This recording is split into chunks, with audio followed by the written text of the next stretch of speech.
So the official definition of public relations as stated by the Public Relations Society of America is that public relations is a strategic communication process that builds mutually beneficial relationships between organizations and publics. And publics it's just another term for stakeholders, for audiences. What that really boils down to is the word relationship in the middle. So public relations is the strategic communication function within an organization that is responsible to think holistically about what is the relationship between that organization and all of the various different stakeholders. So you might have one campaign or one initiative that's targeting, I don't know, high school boys. But it's PR's responsibility to think, okay, that's targeting high school boys. We're gonna have questions from the media about this. We're gonna have questions from investors about this.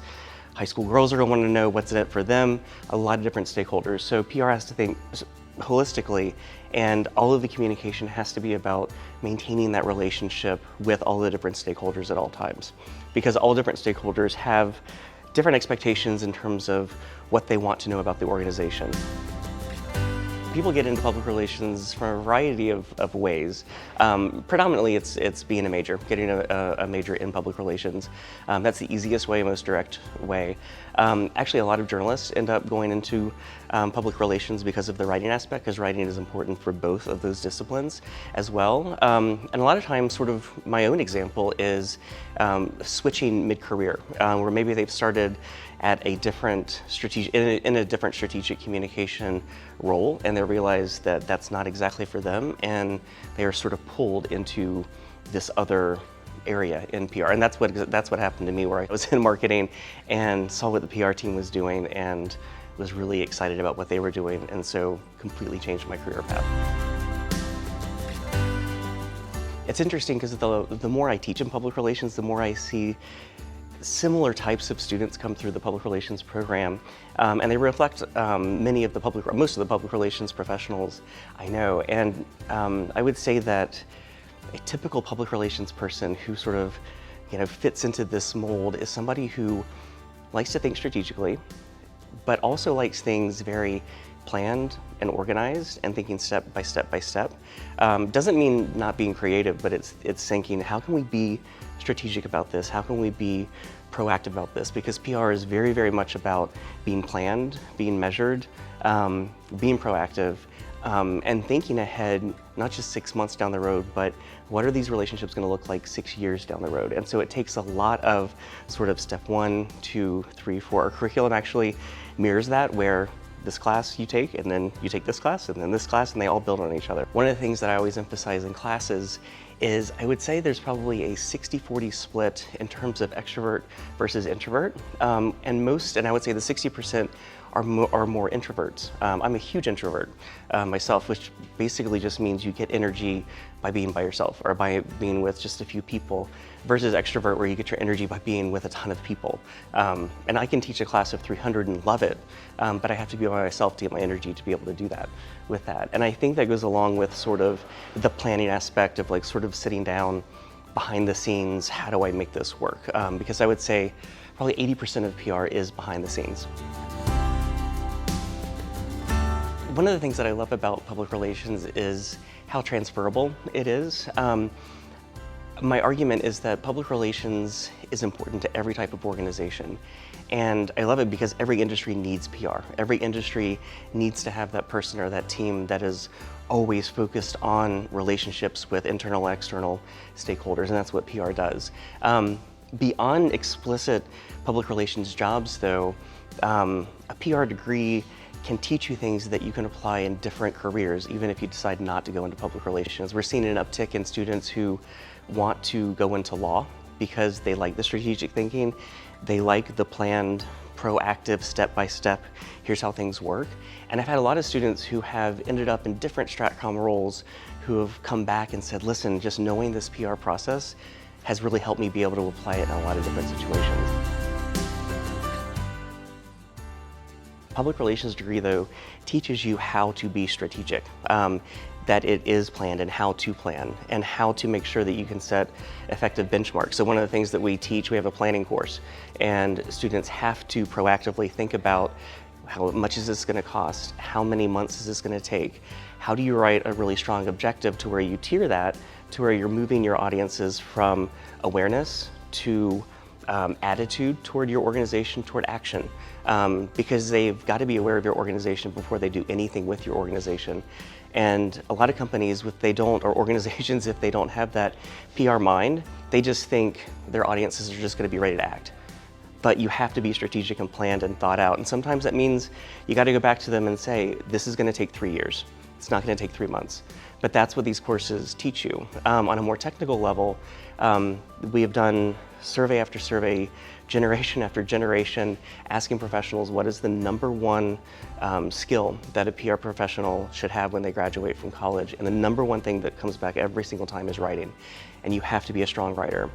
One of the things that I do now that I learned very quickly when I was going to school is the importance of AP style, which is knowing how to write like a journalist, because that's how you need to write, but it's a very quick way to instill this is so important. One of the things that we emphasize across all classes, our entire faculty emphasizes this, is that you cannot get a job without networking. I think some of the latest or recent research has shown that between 85 and 90% of jobs people get because of their network.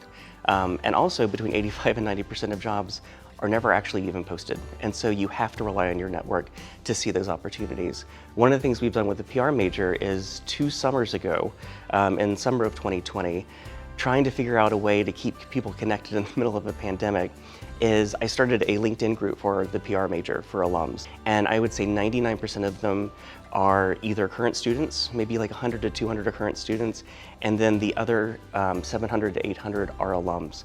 And that has become a huge source of networking for our current students and for our alums who are looking to switch jobs, because they post jobs constantly in the chat. I've had a lot of students get internships because of that one group on LinkedIn, because LinkedIn has seen sort of a renaissance since the pandemic as well, and so people are really relying on it as well. And so networking generally is so important, and we try to teach students how to do that professionally, how to send an email, how to introduce yourself, what an informational interview is, and then we try to extend that into LinkedIn, where we make those connections either for them or send introduction emails.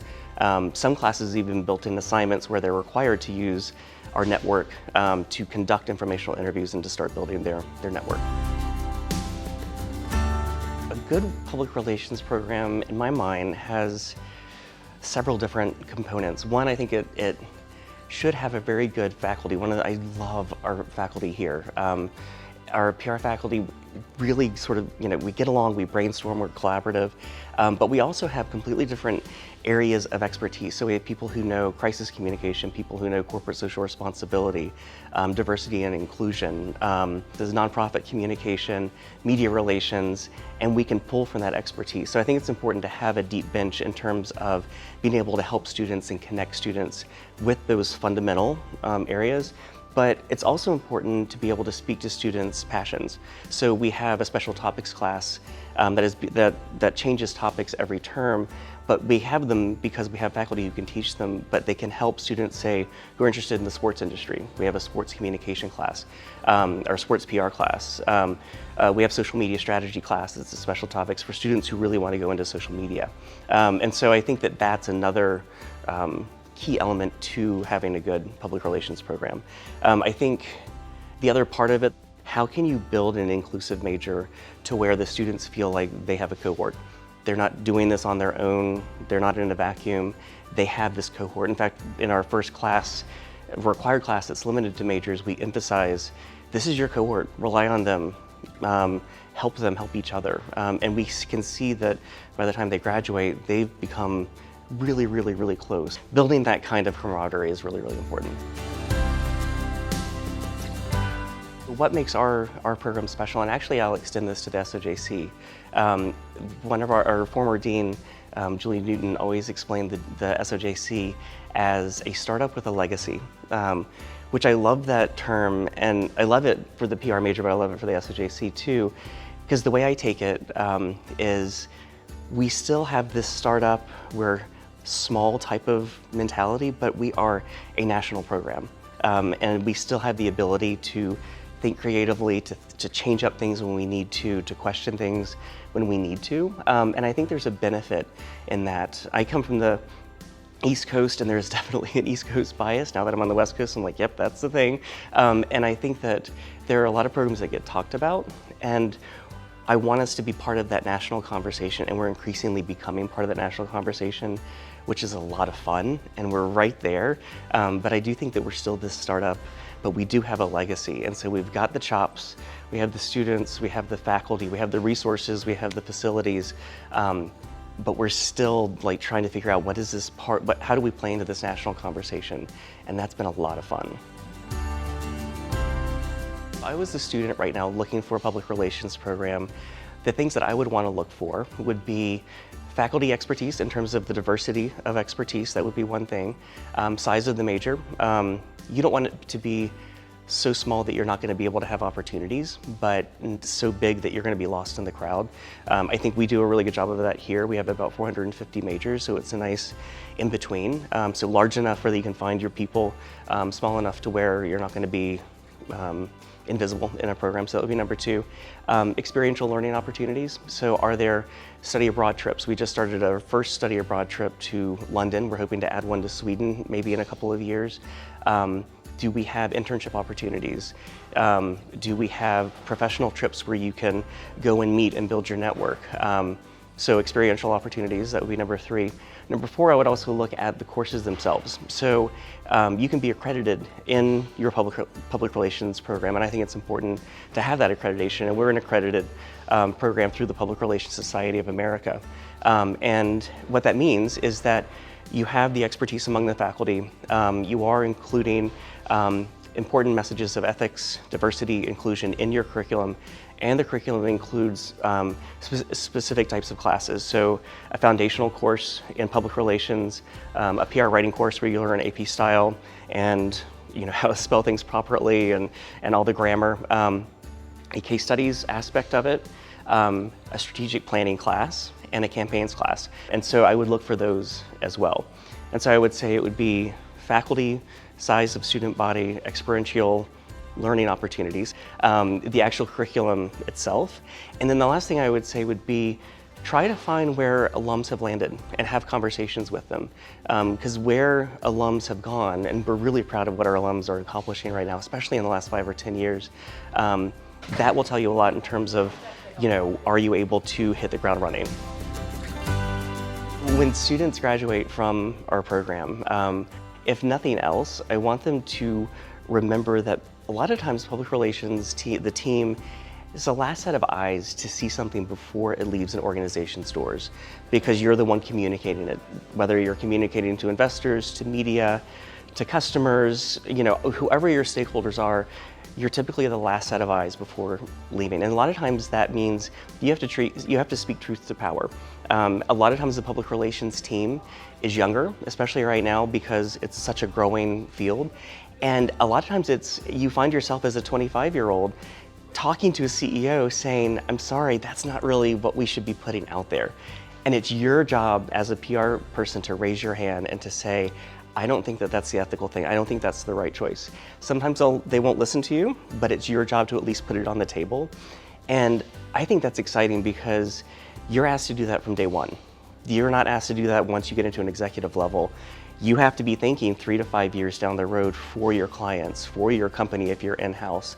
And so how can you sort of step out of your organization role, step out of your client responsibilities, and look at it objectively and think, okay, yes, this might be a good short-term answer, but if we look at this relationship, what does that mean for relationship 3 to 5 years down the road?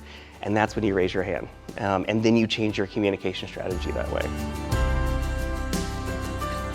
One of the biggest challenges with public relations is that if you're doing it right, you don't notice it. And that's the way PR should be done. And it's a double-edged sword because when it's done wrong, it's in the media, and that's the only time you hear about PR, and that's why it has such a negative, spin on everything. But most of the times, everything's going well, you don't hear about it. And it takes me back to the long-term end goal of relationships. If you are maintaining good relationships, having conversations with your stakeholders, listening to them, responding to them, adjusting over time, then you're going to be just fine. And that's the end goal with public relations. There's nothing, ultimately flashy necessarily about it, but it's knowing that your organization is a good citizen and that people know they're a good citizen.